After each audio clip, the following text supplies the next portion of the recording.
The definition of conviction is a firmly held belief. Leadership looks different for each person, but every leader has strong convictions that pave the way for how they guide their people.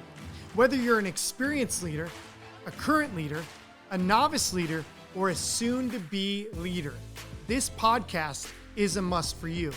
Through this show, you will hear leaders share their convictions, the struggles they face, and the challenges they have overcome by staying true to their convictions. Leadership can be hard and it can be lonely. I aim to connect you with leaders who have walked the journey and want to show others the way.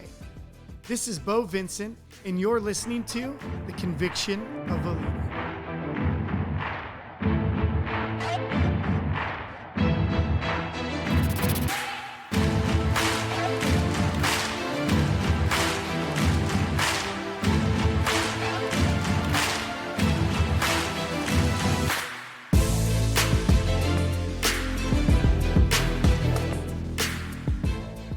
Welcome back to The Conviction of a Leader. My name is Bo Vincent, your host, and I'm excited to have a phenomenal guest and friend, Stephanie Riggins. How are you today? I'm great. Thank you, Bo. Appreciate you having me on here. I'm Hey, excited. hey, no problem. Thank you for joining me. You know what I think about when I think of Riggins? Is it Timothy Riggins from Friday Night Lights? You ever seen that show? I Oh, don't think oh, so. geez. Well, I'm sorry. So now I'm not Hope it's a not good connecting it. a Oh yeah, good no, reference. he was like a bad dude, but he was a really good football player in Friday Night Lights. So, and I love Oh, that okay. name Riggins. It just makes me think of like a competitor. So you'd have to check that if you do like football or your husband likes football. It's a really good drama. But Friday Night Lights. But Stephanie, welcome to the show. This is not a promo for the Friday Night Lights, but this is The Conviction of a Leader. Stephanie is a high performing, when I say high performing, I'm talking about award winning agency owner with the company that I also own an agency with.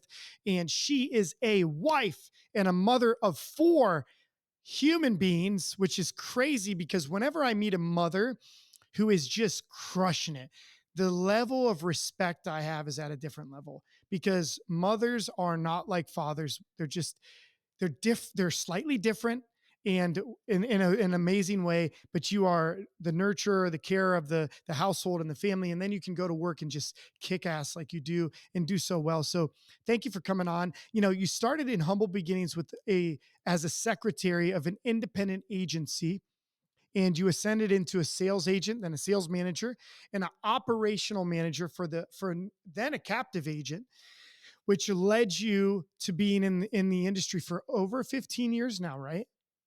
That's right. Yeah, Wow. that's And right. there isn't a role that you have not done or been successful in. In 2020, Steph, you had a strategy and experience enabled growth to separate, or I'm sorry, to grow 2 separate scratch contracts, which is crazy to me.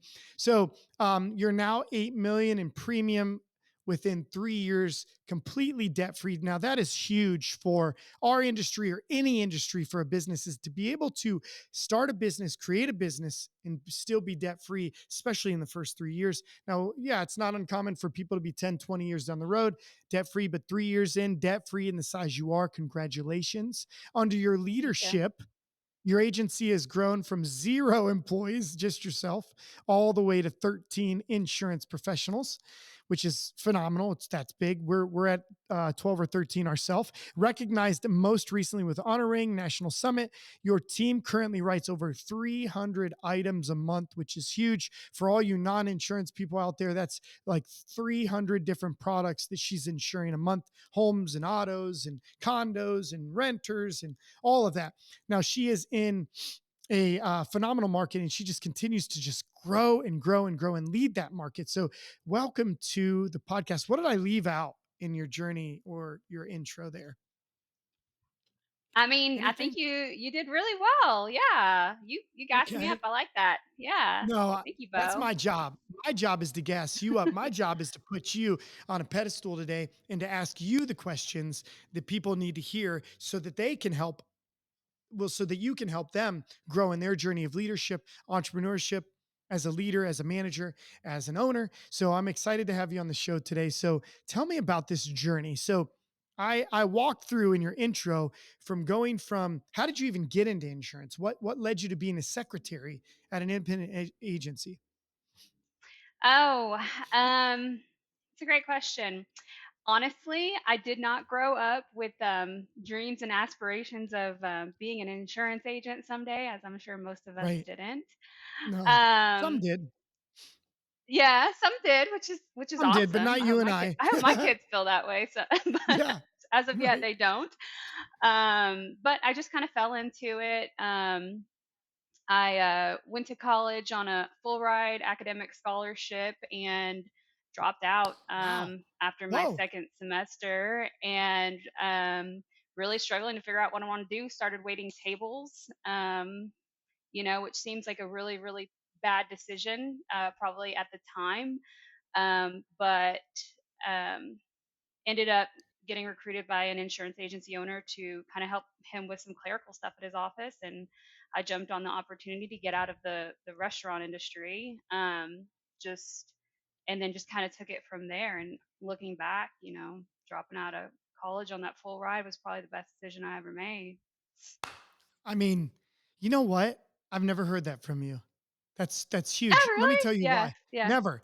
Can I tell you why Okay. it's huge too, and it resonates with me? Is that I also had a academic scholarship to a college in Johnson. It's called Johnson Wales University in Charlotte, North Carolina, and I failed out after one semester because I didn't uphold my GPA. So they removed the Hmm. scholarship, which also kicked me out of the dorms. And if you understand Charlotte, it's expensive to live. I couldn't afford, so I moved home on academic suspension. Right, also Yeah, got a lower than a 2.0 again.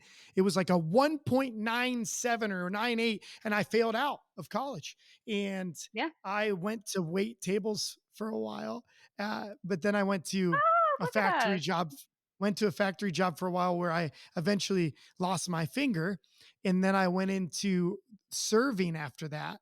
And I was recruited by a district manager at a retail company called Finish Line. He recruited me to come be a store manager out of the restaurant. And my wife loves to laugh at this because she's like, "You're a great communicator, great leader, but you're a horrible server." Horrible. I was horrible. Really? Steph, Were I you? think you know me semi well. People loved me and I loved talking to them. And I'd get back to the kitchen and I'd forget what they ordered. Oh, okay. It's the details. Yeah. Yep. Yeah. Great at So, sales, but the but detail-oriented part, I yeah. love our parallels. So you landed in Yeah, insurance, which I love that you were recruited in insurance. So tell me when and where and how did you end up going from a secretary all the way to agency owner? Fill those gaps for us. Let us hear your thoughts. What led to it? sure. I'll try to keep it brief. It's pretty long-winded, but, Okay. um, It's okay. This is your podcast today. love it. So, started, working as a secretary for an independent agency owner. He didn't have a staff. It was just a one-man show, and he really was more interested in playing golf and going to football games and tailgating than he was um, working his business. Sounds like a Which good is life. fine. I'm just Yeah, no, which is sounds like a fine. great life. Yeah, but no, it's fine. So Yeah. it all kind of just started to fall on me as the only person Hmm. there, running this agency, and um, I figured out real quick that in order for me to be able to run things efficiently, I needed to get an insurance license, Mm, because I was kind of pushing the license stuff back on him and kind of trying to follow up with him and bug him to, bind a policy or change the coverage or something like that. So got my license, and from there, I realized that I could start selling policies. And that's when things really clicked for me. I fell in love with sales. The ability to have control over my own income and to kind of dictate, my dreams with that control over my income instead of just getting paid a flat salary or an hourly wage. I started setting goals for myself, and whether that was buying a new car or buying my dream house for my kids and my family. mm. And I started selling and making sales goals to get those things accomplished. So that kind of transitioned me into more of a sales role. At some point, it Yeah. didn't make sense for me to be taking payments and stuff like that when I was better at closing deals. So So true. got recruited by another agency owner for another captive company, and got put into a sales role there. And really quickly, again, I love sales. I love the hunt. I love the kill. I love all of it. And I really Me do too. enjoy helping people and putting them in a better position and getting off the phone with them and them saying, like, man, this was so different for me. You took the time to explain things to me and fix our Yes. situation. And I didn't even know that we were so exposed and had our Mm, family in a position where we could have lost everything. So that was really satisfying for me. And at the same time, I was providing for my family and living my dreams for my family. So the agency owner I worked with was like, oh, this girl is really good at closing deals. I'm going to get her an assistant. So he got me an assistant to help take care of all the paperwork, the detailed stuff, not really my thing. I wanted to close it and then I wanted to talk to the next person, talk to the next person. I didn't want to follow the paper trail and all of that. So once I had that person that was taking over that part of it for me, I was able to really um, supercharge my sales. I was doing over 100 items a month, sometimes 150 by myself, and started growing a sales team for this other jeez. agency owner. So, kind of recruiting, hiring, and training other salespeople, and running the agency as an operations manager. Have me and my husband adopted four beautiful kids and really had my hands full. My husband was working full time in retail management, sometimes 70 hours a week. We Yep. had four kids, I know that. two or three of them in diapers at Oh, home, wow. and I was working this very demanding career and had a lot on my plate. Um, but at some point, it just made more sense once I got my youngest out of diapers and got him, you know, to where he could go to preschool. Yeah. Made sense to just to do my own thing and instead of working for somebody else. And so branched out, opened my Allstate agency, signed my contract, and put a lease down on my space in February of 2020. 1 month before. Signed a 7-year commercial lease, which is crazy, but I was Huge. ready to take a risk. I was ready to take a That's risk. huge. Long time. And then COVID hits, literally I was downstairs in training for Allstate, downstairs the All corporate state. office um, Chicago. Yeah. in Chicago. And we were downstairs doing our training, and the president declared a state of emergency, and everything started Interesting. locking down. So I got home as quick as I could and just thought, okay. So I went and looked at my spot where I was about to open my agency and invest all of this money and time and effort and everything with the whole family Hmm. um, to take care of. And every single business in that shopping center was shutting their doors, signs on Mm, the doors, we that's are scary. closed. And I was turning mine on to open. So it was a new challenge, Yeah. but we took it. That failure was never an option for me. Right. I started, what is it, 3 months before you? So, same thing. I never was in insurance. I was like your husband. I was in retail, corporate management. And I'm just like, what did I do? This is terrifying. Like, I just opened my business and now COVID happens and things are shut down. And I had this thought, like, should I lay everybody else off and just kind of go at it by myself for a while? I think I would be fine and try to preserve this business from failing or financially going under as a brand new agency with no income, very little income. And, Yeah, but I think there was this line I heard a long time ago, and great leaders make people feel safe. So I decided to do the alternate, and it sounds like you did too. So where I wanted to make my team feel like they were safe. Hey, you work hard like you always have. Just do it from home. You worry about doing what's right, and I'll worry about you.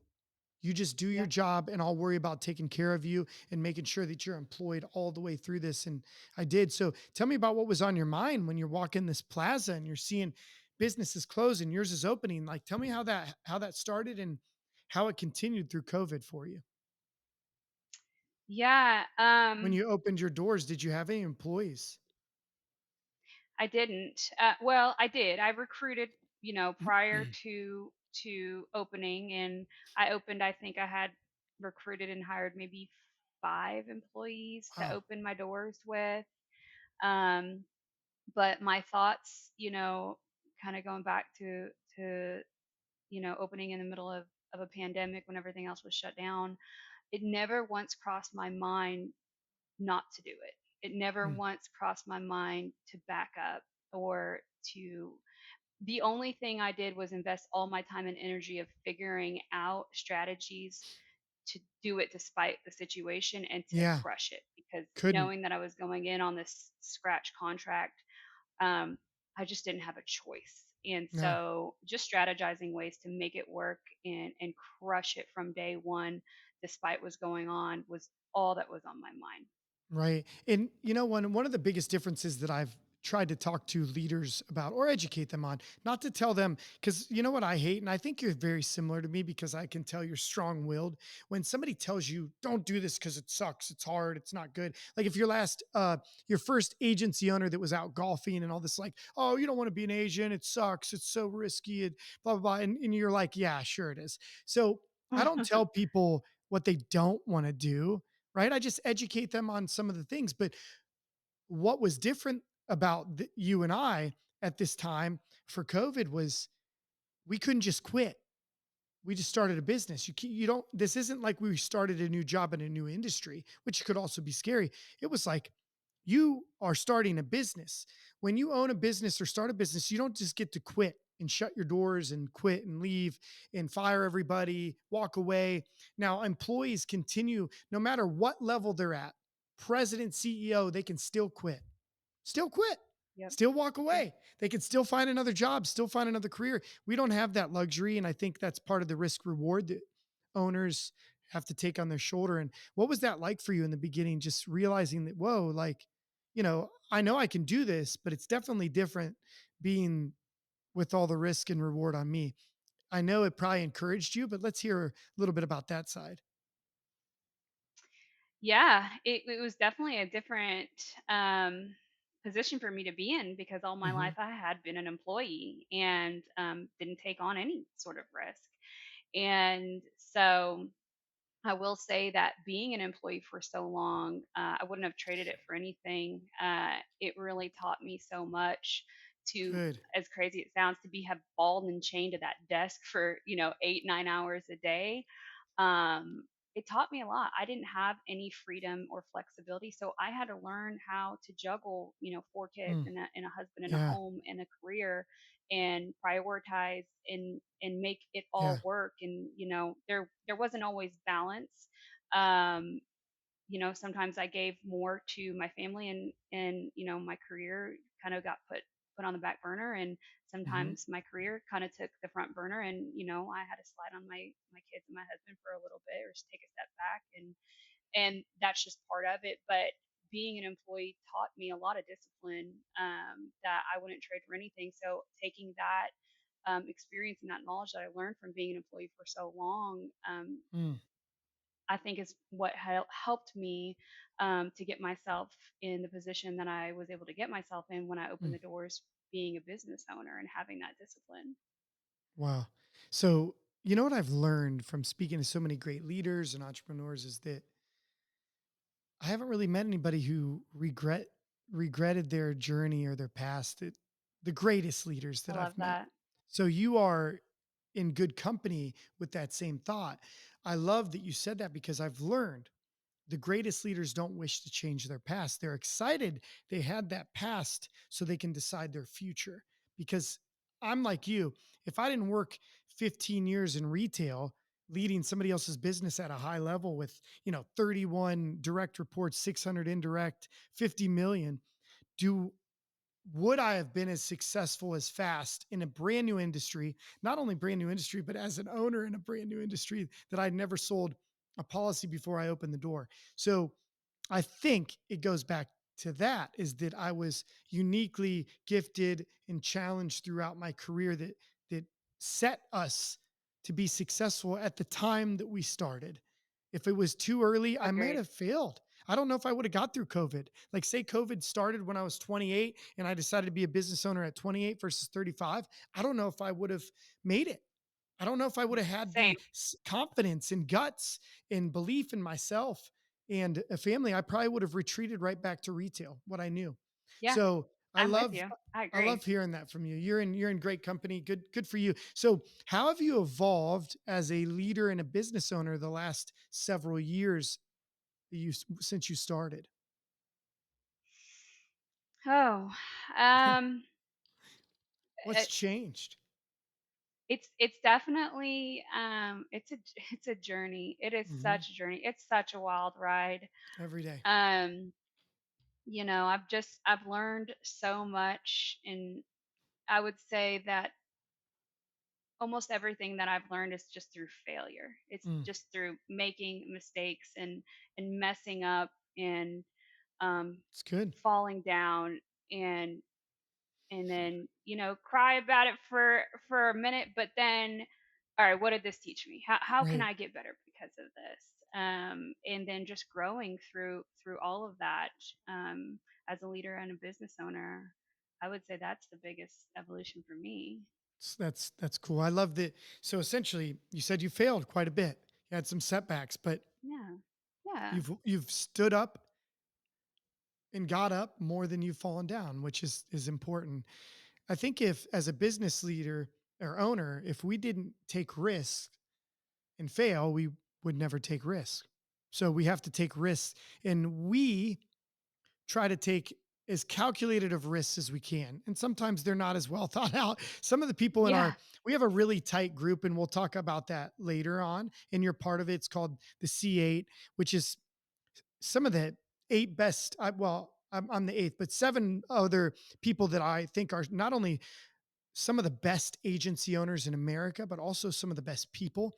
And our balance with each other is awesome. And you mentioned something, you know, well, C8 is different because have you ever heard the saying, your friends want you to do well, just not better than them? Mhm. Ever heard that? So, Oh or your yeah. best friend wants you to do really good, just not as good or better than him.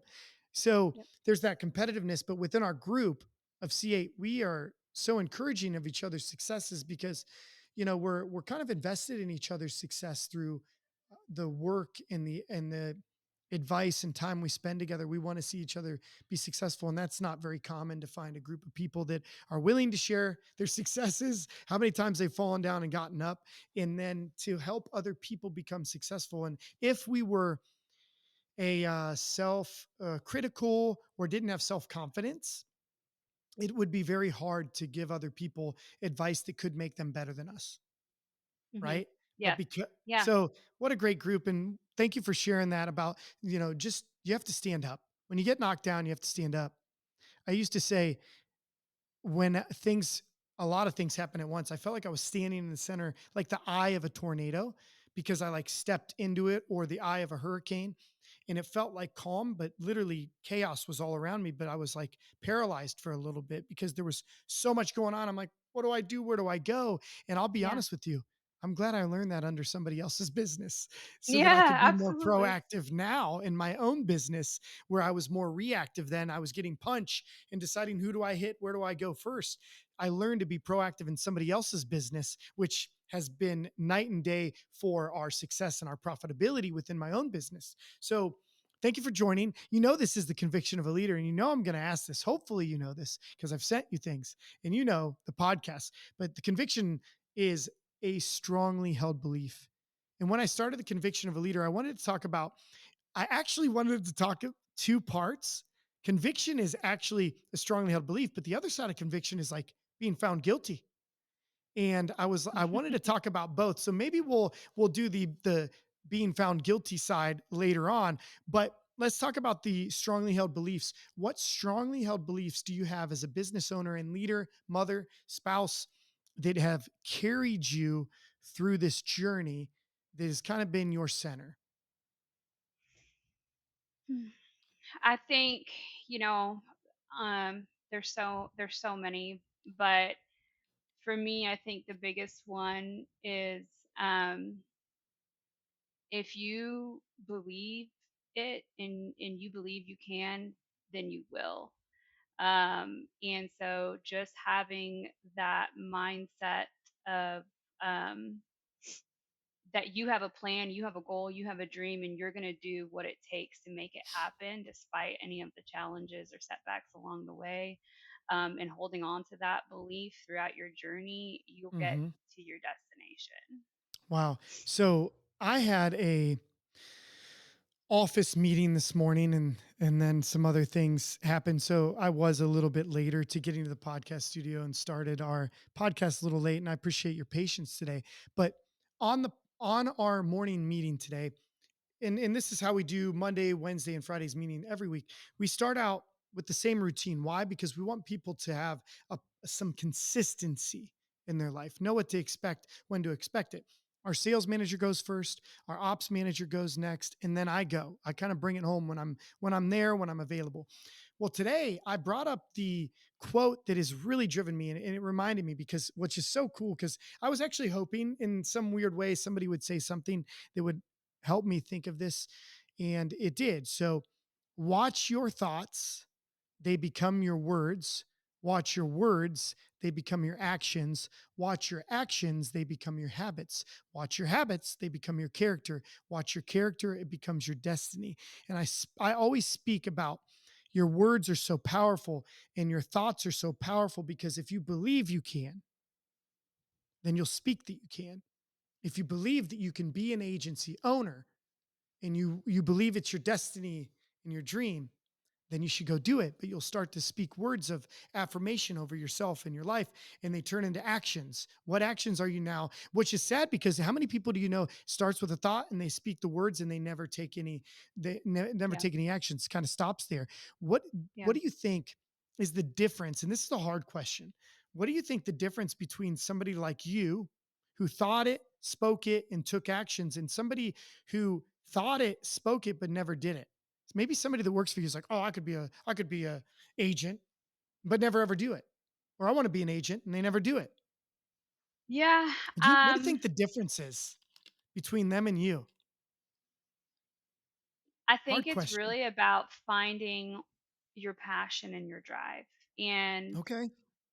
if it's not meant for you and it's not what you truly want and it's not the route that you are meant or really truly want to take, and you don't have that for whatever Yeah. that may be, um then it's just you're not going to do what it takes to get there.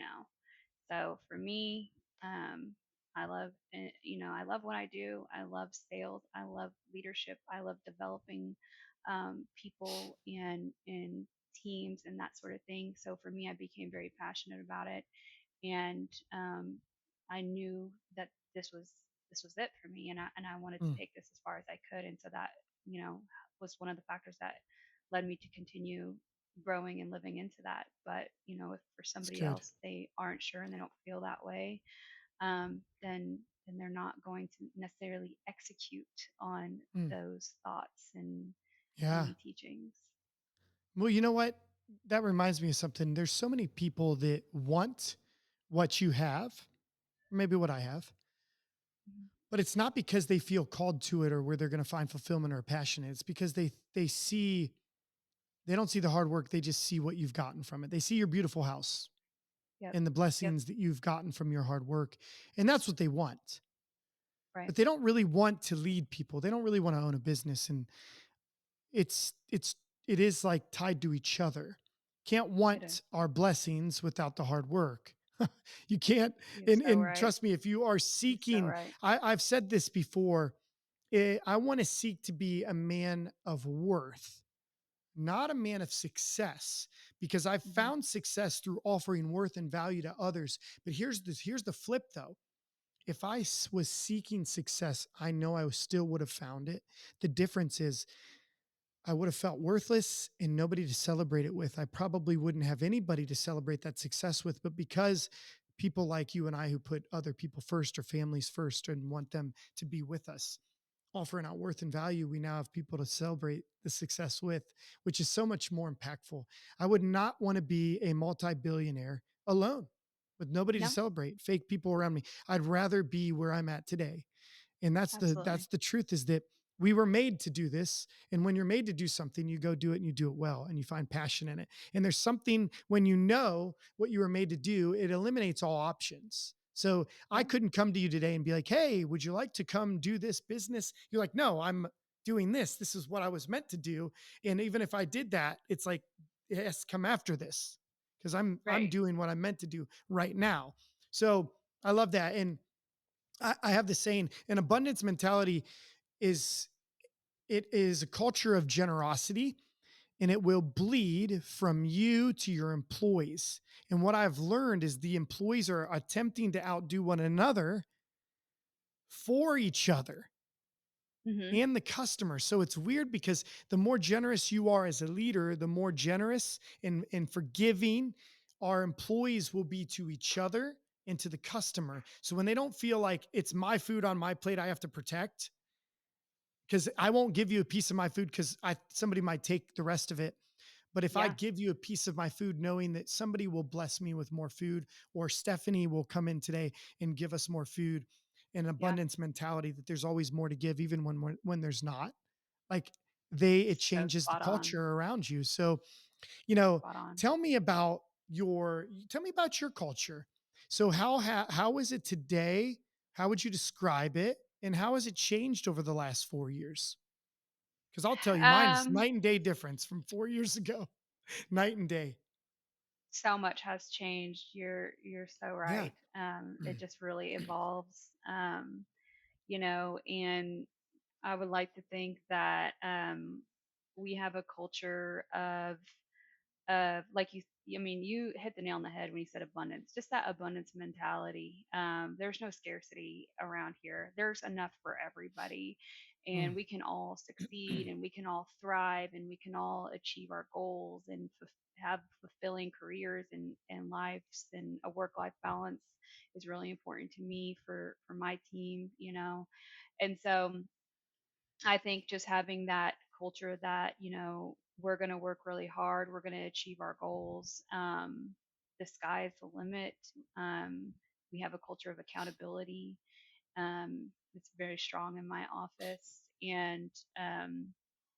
but still having that work life balance.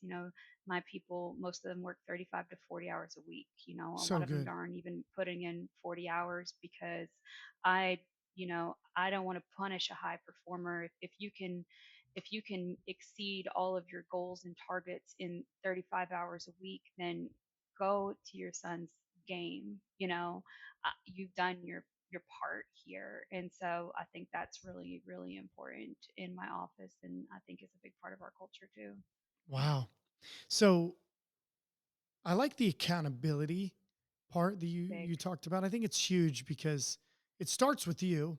And we know this. And Yeah. what I have talked about I've been blessed and I'm almost 39, but 18 years as a manager or a leader.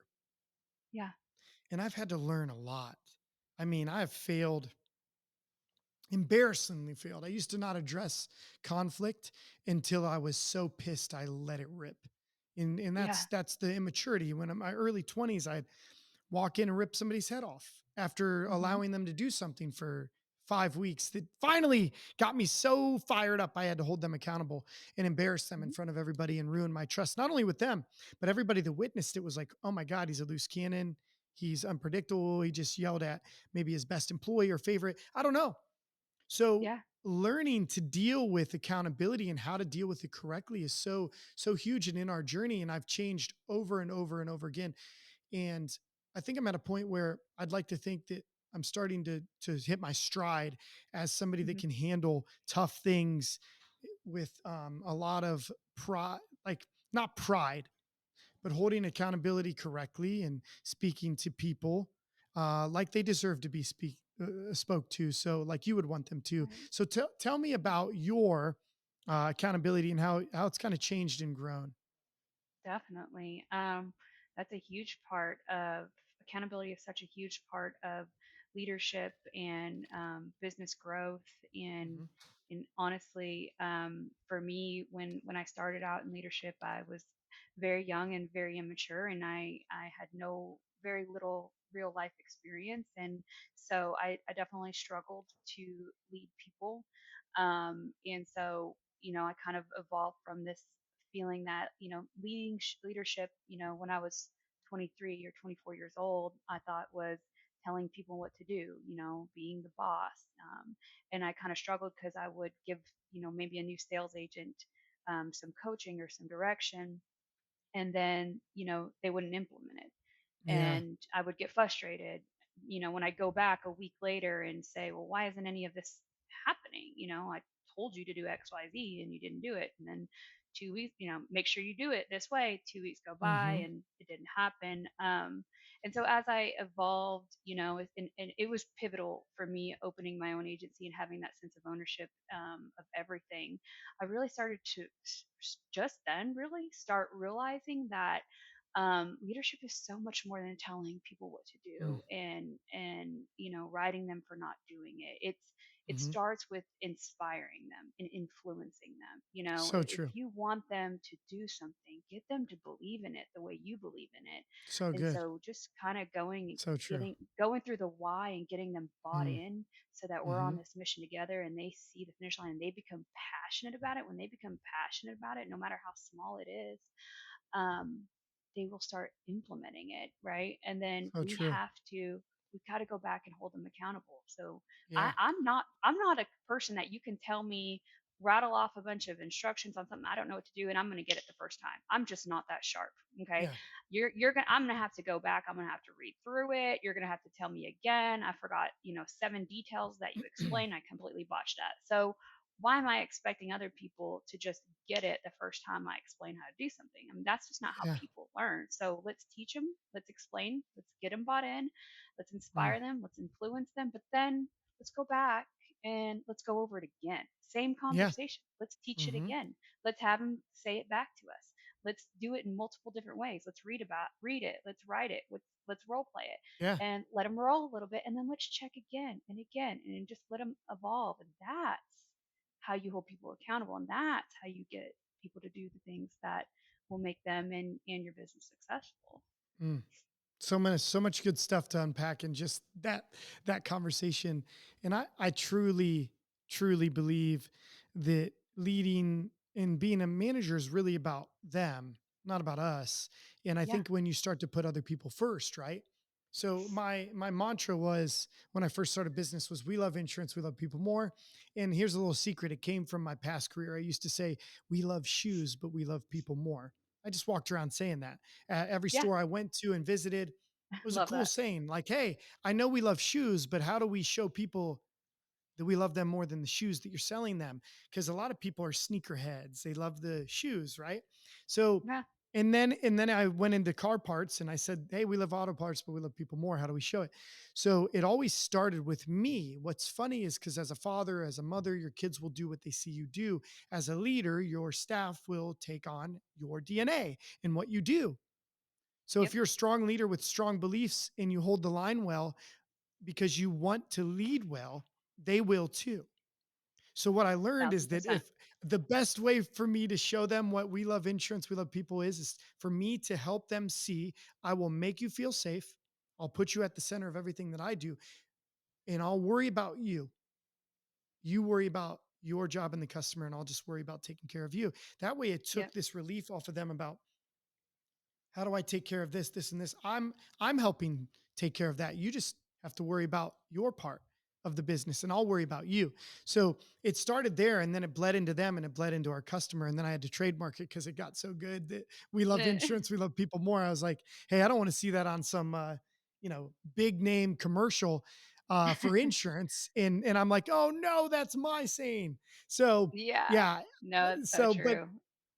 it's cool. I love to hear the journeys of people and their growth from employee, entrepreneur, business owner. I also love to hear their leadership journeys. So I appreciate you sharing that with me. So it's not always faced with, not always good, but sometimes it is. So tell me about some misconceptions within leadership that maybe other leaders made you think was going to be harder or easier than it actually was to you.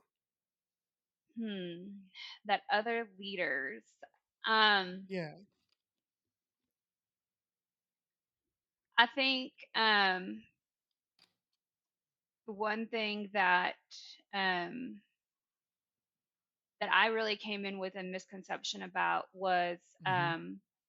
staffing and building a team. You know, Yeah. I had no idea. I had never really seen an insurance agency grow to 14, 15, 20 employees. That is just not something that existed in my market ever. Yeah. True. And so most insurance agencies have, the agency owner who actually acts as an agent and not as necessarily a business owner, and Mhm. three, four, maybe the high performing ones have 5 employees, and so I had a this misconception that finding good, quality and high caliber people and keeping them was relatively simple.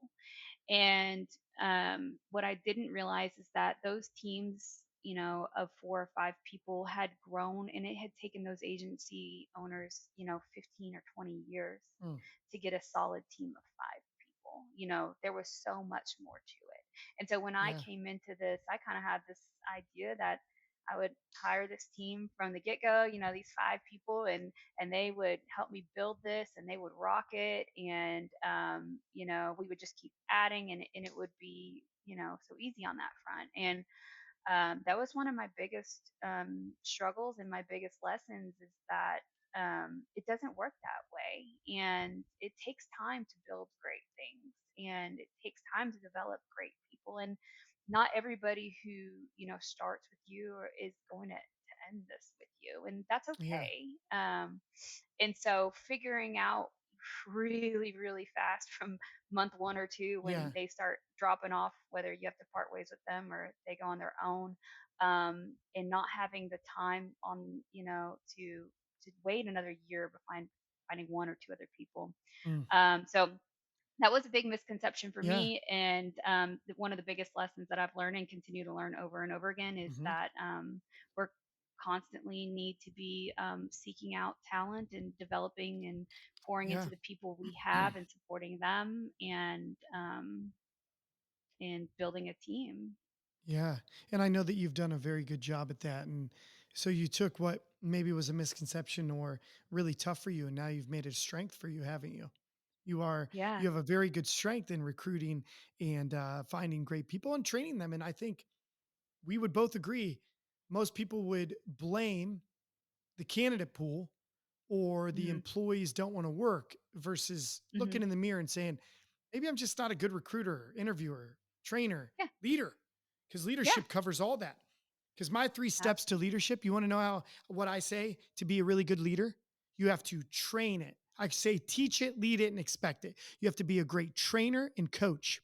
You have to lead and model that behavior very well or Mm. encourage somebody below. So I have a sales manager. She now models that behavior for me. Teach it, lead it, and then expect it. Um, I think of it like this: if I teach it and I coach it and we lead it by example, model that behavior, I should expect it. When I don't expect it, it ruins the culture, it ruins the team. They expect the leaders to address and be men and women of their word. When you say something is has a consequence if they don't do it, or a positive consequence too, they want you to follow through with that. yeah. Earlier you mentioned something that I just love. So I read a book called Start With Why, and I don't know if you ever read that, but it's huge. Love it. Uh-uh. But there's a part in the book that talks about there's 2 ways to encourage influence human behavior. You can manipulate it. And in my career, I've experienced manipulation, and so have you probably, Yeah. without noticing and noticing. And sometimes we Yeah. think that rewarding with cash or promotions could actually be a good thing. Sometimes it was used as a carrot or a stick, right? Hmm. If you do this, you get this, but if not, you get the Hmm. stick, right? So that's the influence from manipulation. The other side you talked about was inspiring from a way of, or you can influence human behavior through inspiring, helping them. deep down inside find what inspires them. Not everybody needs to be a leader, wants to be a manager or owner. It's just helping them find fulfillment in who they were created as a leader. As I'm starting to see over the last 18 years, is that really as a leader, my biggest calling is to help other people just find who they were created to be or called to be and what makes them uniquely gifted. And it's not always to be a leader. Yeah. And as an agency owner, hasn't it been tough to learn that, hey, there's always going to be somebody up here and somebody down here, but how Yeah. low will I allow the Yeah. lowest to be? And Yeah. sometimes, it's funny. And I bet if you think about your agency, your lowest person is probably better than what your average person was when you started. Almost Oh, for guarantee. sure. Yeah. It Yeah. almost guarantee. It's just always moving. It's just such a Yep. relative Hmm. situation, which, I know someone asked had a question one time on one of the social medias, that said, like, do you have like all A players on your team, or do you have A and B, or like Yeah. mix? And I, was kind of like, this is an unpopular opinion, because I know you hear a lot of the high performers will say, "Oh, I only hire A players. I only have A players." But a team of only A players doesn't exist, because Mm-mm. A player is relative. You could get the top 10, but there's always going to fall somebody to the bottom of the pack, and they may Always. be the B or C player among the A players. And that is part of the leadership too, as far as growing a team, because in the beginning I would get frustrated when I would hire on more people, and then, other people were kind of falling to the bottom. And I'm like, this is a natural progression of just human psychology. But the Mm. bar is always changing, and it all becomes, it's relative. It's all Oh yeah. relative. So, are you willing to accept that B or even C player? And it was only recently that I, came to realize that we need the B players. We Mm. need the C Hmm. players, We need the role and I players. Yeah. we need Hmm. that. And I was telling my sales manager too the other day, I'm like, not everybody is a leader, not everybody is an A player, but that's okay. We need those people too. We can't run an Hmm. organization on just leaders. Can you imagine? We Shh. need followers, and they may not be No. followers just in every capacity of their life, but in that capacity and in that part of their life, they want to be a follower at this point, and that's okay. We need that, and that's important to have Mm. that in every organization. Or you're Yeah, going I to think it's stunt an your growth. important It's an important lesson to Yeah, learn, and it sometimes it takes is. people a lot longer to learn. And I think about sports analogies when it comes to this. If you assembled some of the best athletes onto one team, it doesn't mean it would work. It actually comes down to some NBA teams have assembled the best players, put them all on a team, and they fail. They don't have winning Yep. seasons, or the chemistry sucks, right?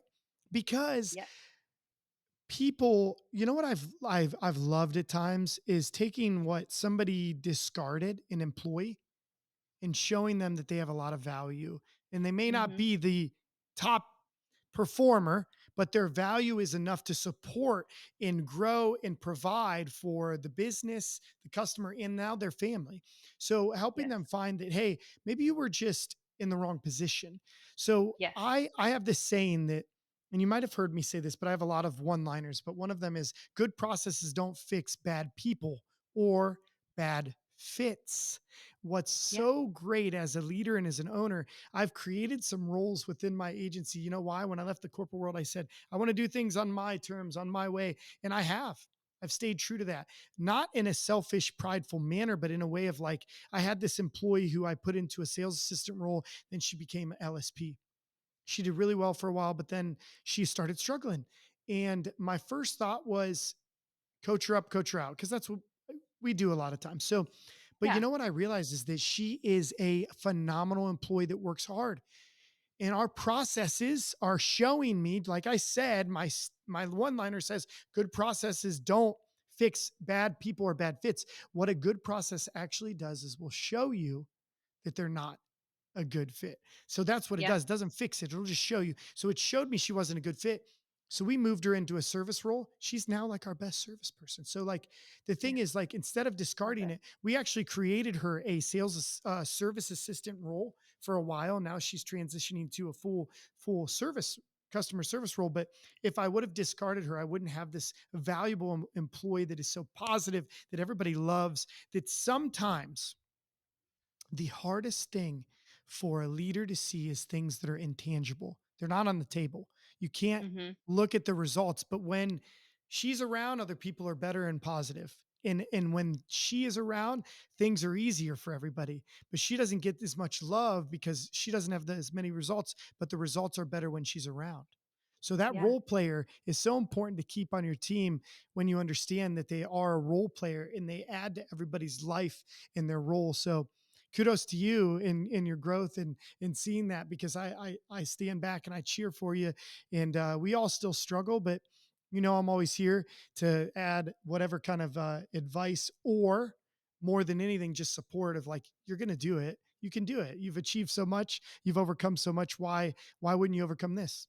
Right. So 1,000%. tell me this, what is on the horizon for you? What kind of dreams do you have down the road with your business, other businesses, family? Is there anything that's like your next dream that's really on your mind? Um, what's really been on my mind lately, is enjoying the journey. Mhm. And I know that sounds kind of cliche, but you know, kind of getting out of this kind of American dream almost of working like a dog so you can retire and then enjoy, the fruits of your labor. So And true. so it's kind of like I would love to. I do enjoy. I do enjoy what I do, and I can't Hmm. imagine not working. I can't imagine winning billion-dollar lottery and getting Yeah. rid of my Right. agencies and what I've built, because it brings me so much joy. It really does. It gives me a lot of Yes. stress and there's a lot of pressure, but it makes me feel so fulfilled in so many ways. Yes. And Good to so hear. just enjoying this journey and learning how to, for one, I want to see how far we can go. I want to keep building. I want to keep growing. I want to keep developing people in my team and see how far we can all take this together. That for one is on my horizon right now. I'm very Awesome. much still in hyper growth mode, but also at the same time developing the leaders that I have within Mm. my agency and really focusing on them and their personal growth as a leader so that I can spend more and more, which I have been lately, which has been wonderful, time with my family, Mm. and and spending time on vacations or with playing sports with my kids Mm. and spending time with my husband and really just living while also growing a business and having that's really what's been on my mind I love that. lately. I love that. And I'll share similar with you, is that I often remind myself to be content, but not complacent. So I'm very Yeah. content with the blessings that God has given me. And if this is it, Steph, if I'm at my peak, I need to be okay with those blessings, but I don't need Hmm. to be complacent and allow Yep. them. I still should continue to work harder, work for more, work for others. But Yeah. because the second we become complacent, we go backwards, we lose, we die. When we Hmm. are content, contentment is essentially us saying that I'm so blessed to have what I have been blessed with today. I'm content with this beautiful house I've been blessed with, these awesome employees. I need to find contentment in today because we don't know what tomorrow is. And what you Yeah. mentioned is that we don't know if we're going to make it to retirement. Yeah. Just the age, the money, the financial, the economy, we don't know. And if Yeah. everything we work towards is always the future and it's never about today, we lose so much contentment and fulfillment in today. And I used to live like that because one of my top 5 strengths is futuristic. I create plans and I'm driven towards the plan, but it Yeah. also robs me, and not even in comparison of others. Not a thief, not jealousy is a thief of joy for me. Sometimes I am so driven for the future goal that I do not enjoy today. And I think that's important that you've learned that. And I've learned it along the way, is that I want to find the contentment in today, but not be complacent where I'm going to go lay on the couch and just hope that my life stays the same or grows. But I love that. And I think that Yeah. I also learned this from what you were saying, is that I stopped thinking about work life balance because there's no such thing. What it is for you and I, because our brains always run. The Yeah. greatest entrepreneurs are so driven. They're so hungry and they want to run. And Gary Vee and all these other people are like, oh, hustle hard, be desired, work 100 hours a week, and then on the weekends you better hustle and this and that. And it's like, I've Mhm. put in those hours and I still Yeah. am to a degree right now. Actually, right now I'm working harder than I have in the last 4 years because I'm doing podcast coaching, consulting, um, speaking at events, leadership academy, running this business. So, and I have 3 kids. So what I have learned though, how do you take advantage of the freedom that we've been given as an owner? How do I do work life integration? How can I work a Mhm. little bit here, a little bit there, but not miss anything? And I don't mean this. I don't mean where, hey kids, how you doing? I'm here, but you're not Yep. here. How do I integrate my work life? And I'll tell you, I just want to leave, I want to end my little convo with this, like, because I'm on my own little soapbox right now. But I went on a 2 week vacation this past summer and it was the longest I've ever been. We went to Hilton Head and I decided to work a couple hours every day. Why? Because I wanted to stay in touch, make sure nothing, I didn't have anything pile up. My leaders do so much. I still have a little bit of work to do, consulting, coaching, and some of the tasks of a business owner. And I kept up with those 2 to 3 hours every morning. I was able to knock it out by 8 to 9 a.m. every day and then have nothing to do until the next morning every day. And I had nothing to catch up, no emails, nothing when I got back. So it was this so freeing because as a business owner, we think it is very hard to clock out and go out that door and go to a baseball game and not think about the family or the business when you're with the family. So what I learned is Yeah. if you can find this integration of work life, but show your kids that and your family that they are way more, I would give up everything, sell everything today for my kids. I don't care if it's my house, my business. I can never replace them. I can Mhm. never replace the time I have with them either. And that's the most important thing. So how do we harness the freedom we have is so important as leaders. And reflecting on your last 4 years, if I were you, and I can tell you as a friend, I'm proud of you. You should be proud of yourself of what you accomplished. Like it's impressive. And it comes from Thank the you. person and the hard work ethic that you have. And I want to remind you something that you already know, but your 4 kids are looking at you and your husband as great examples. And you are literally setting the example that they will do. Doesn't matter what you tell them. It really doesn't. Yeah. It's what you've shown them Actions. and you Yeah. work so hard Actions. and I hope that they see, man, my mom works hard, comes home, hugs me, kisses me, loves me, and still makes me feel more important than her laptop or her phone. So I love that. kudos to you. That's so Appreciate that, hard to Bo. do, isn't it? It's so It hard to is. do, It's but hard, but it's so let rewarding. so rewarding. Let's talk about one last thing before we wrap up this podcast. So we're part of this group C8, right? It's so cool to encourage each other. Tell me about in your earlier, and now you may not be able to say you find loneliness as much, but has it been lonely for you as an owner and as a leader? And how have you gotten through that? I love this question. Um, Absolutely. It has been very, very lonely. And, there's that saying, it's lonely at the top. Yeah. And I'm not at the top. I got a long way to go. But I have always just reminded myself of that Yeah. when I have been felt, faced with times that I felt, extremely Yeah. lonely, and you Mm, almost kind of feel like nobody really understands what you're going through as a totally. business owner with whatever struggle you're having at that time. And so I just try to remind myself of that, but also not only that, but just finding people that you trust and admire to lean on for the support. For me, my husband has been my biggest supporter, and I love to hear that. I love he that. has such a different we're like a yin and yang, which is great. Hmm. And he's able to look at situations from a, a less emotional standpoint than I'm guilty of.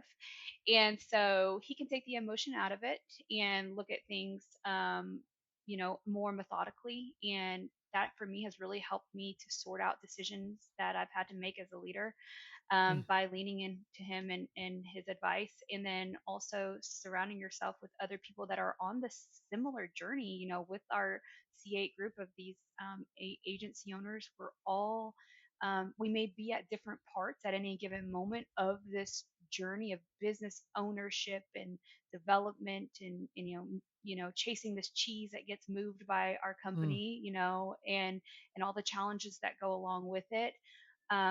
But leaning into that, and for us, those people that understand and have been through it, to kind of bounce things off of, and sometimes we're just telling each so other true. what we already know, but to have people that you trust and you admire, um, kind of validate Mm, your actions and your plan and your thoughts is sometimes really yeah. all you even need, to have the confidence and security and knowing that you're making the Hmm. right choice. Yeah. I, great advice.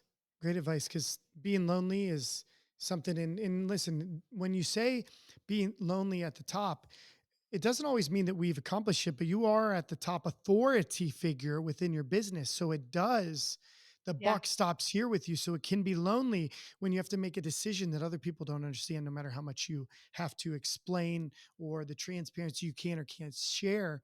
It can be yeah, lonely to make those decisions alone, and they have to lean on your two shoulders. And yeah, that loneliness, but finding people that not have only gone ahead of you like a mentor, but those that are will go alongside of you, even though we all own businesses and we can almost look at each other in a sense of like competitors or competition, but our C8 group does not. We actually will provide the secrets of our success, which is huge. And a lot of us, you want to hear what's funny? A but lot of us, if not all of us, charge for these secrets to most people, but it's so freely given within our group, yeah, without fear of retribution or losing a secret to somebody else is going to steal it or take it and make it theirs or become better than me, and now they're going yeah, to not give me credit that I helped them no, through it. So I love that group. I'm glad you're part of it. You are such a good balance. When we brought in, I don't want to say we, but when you came into the group, it was seven of us and it became eight. Now the C8. And I will say you are one of the strongest women leaders that I've met. And I really admire thank that you. because, like I said, I think women uh, have some tough things to overcome just in general in life, and to be a leader of a business on top of all the things that you lead outside of the business is so, I think it's honorable, and I love to see Love that that. because you do Thank so you. well, and people need to tell you, but also remember to remind yourself you can be proud of yourself without being prideful. You can Yeah, say, Steph, I'm proud of myself. You should be yeah. proud of yourself of what you've accomplished. So, Steph, there's going to be Thank you, people that Bo. listen to this that love you.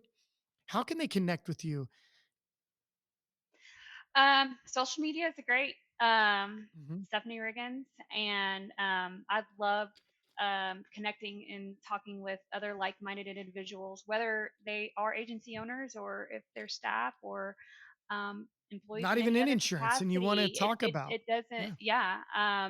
I would love to connect and kind of bounce things off of each other, and I'd love to hear from anybody who'd like to talk and dig deeper on awesome. anything. And I'll put all your links and connections within the show notes of the podcast. If you're listening on YouTube, if you're listening on podcast platform, please hit the like, hit the notifications, turn it on for the conviction of a leader. If this episode made an impact on you, I want you to do me a favor. Every listener, listen up for a second. I want you to share it think of a friend, a family member, a coworker that would be impacted by Stephanie's words today in her journey. Maybe they need to hear something that she said or even I said today, but more importantly, I just want you to share it as encouragement to somebody that you know will find encouragement or needs that today. Stephanie, I thank you so much for joining the Conviction of a Leader. Thanks, Bo. It's been awesome. I love talking to you. It's been so Oh, fun. you're welcome. And everybody else out there, shoot Stephanie an email, find her on Facebook, Instagram, social media, tell her how great this episode was. Thank you for joining us today.